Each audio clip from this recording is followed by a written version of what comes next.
Hello guys and welcome back to BitTruth with your host Mark Luther. In today's video, it's a really breaking news video. Winklevoss twins Bitcoin ETF rejected by SEC. This is really just news alert right now that the full Bitcoin ETFs is now fully disapproved. They say that there is some chance, but I think the SEC has made it really clear that there is no way that the Bitcoin ETFs are going to be back, which is a bit not great, but what can we do? The Securities and Exchange Commission rejected a second attempt by Cameron and Tyler Winklevoss, one founders of crypto exchange Gemini, to list the first ever cryptocurrency ETF on a regulated exchange. The US financial watchdog has yet to approve a cryptocurrency-based ETF, and in the release Thursday highlights issues with security market manipulation and investors protection issues. Bitcoin fell below $7,900 following the news after hitting a 2-month high this week, which was partially fueled by rumors that the SEC could approve a similar trading vehicle as early as August.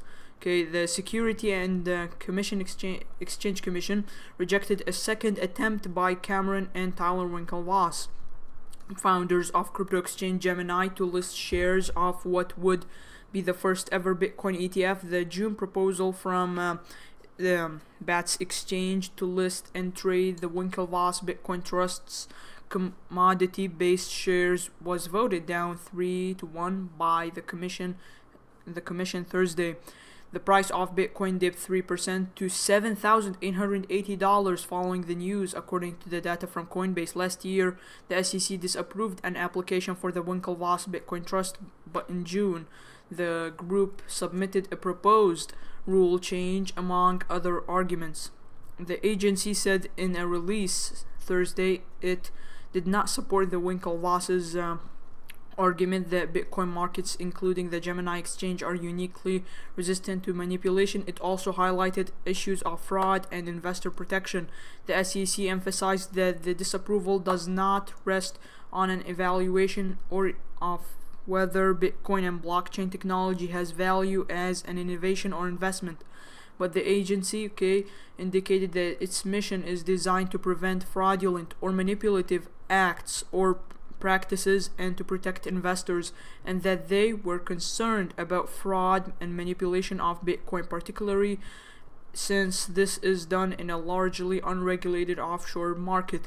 The US financial watchdog has yet to approve a cryptocurrency-based ETF. It published a letter in January pointing to significant investor protection issues that need to be examined before sponsors can offer these funds to retail investors. The SEC noted that more than 3/4 of the volume in Bitcoin occurs outside the United States, and that 95% of the volume occurred on non-US exchanges. The bid-ask spreads varied widely across exchanges, the SEC said. The volume in Bitcoin futures markets are small, 20% of the volume of platinum and 2.5% that of silver. There is another Bitcoin ETF application that is still active, the Vanny SolidX Bitcoin Trust. The SEC had no comment about that application. We still have a chance, guys, so I think we have a slim chance. Bitcoin soared to a 2-month high above $8,300 this week, partially because of rumors that the SEC could approve a similar trading vehicle as early as August, while they need to address one proposal by August 16th. Based on the agency's denial of other ETFs, it could be multiple months before a meaningful announcement. So this is the news video, guys, if you want to watch Sarah it. is disapproving the BATS exchange application to list the Winklevoss Bitcoin ETF. This has been awaited for a long time. Some people have been anticipating that it might get approval. It is not. The SEC is disapproving. They are saying it has not met its burden under the Exchange Act. The SEC goes on to say that their mission is to prevent fraudulent or manipulative acts or practices and to protect investors. The SEC is making it clear here that they're concerned about fraud and manipulation of Bitcoin. They note that this is done in a largely unregulated offshore market. They note most recent data would seem to indicate 3/4 of the volume in Bitcoin trading occurs outside the United States. 95% of the trading occurs on non-U.S. exchanges. They express concerns about that. I would note one other important thing here. There is another Bitcoin ETF that Van Eck has filed that they have made no comment out at all, and it is clear that that is still under consideration. So this is not a complete denial of all Bitcoin ETFs, but this is certainly the most well-known one. Where do we go from here? Well, the next step would be an appeal at this point, if they wanted to, if the Winklevoss twins wanted to the U.S. Court of Appeal, and we'll see what happens from there. By the way, they went out of their way to say this does not mean that they're making any comment about blockchain or Bitcoin in general, or the feasibility of whether or not it's an efficient technology.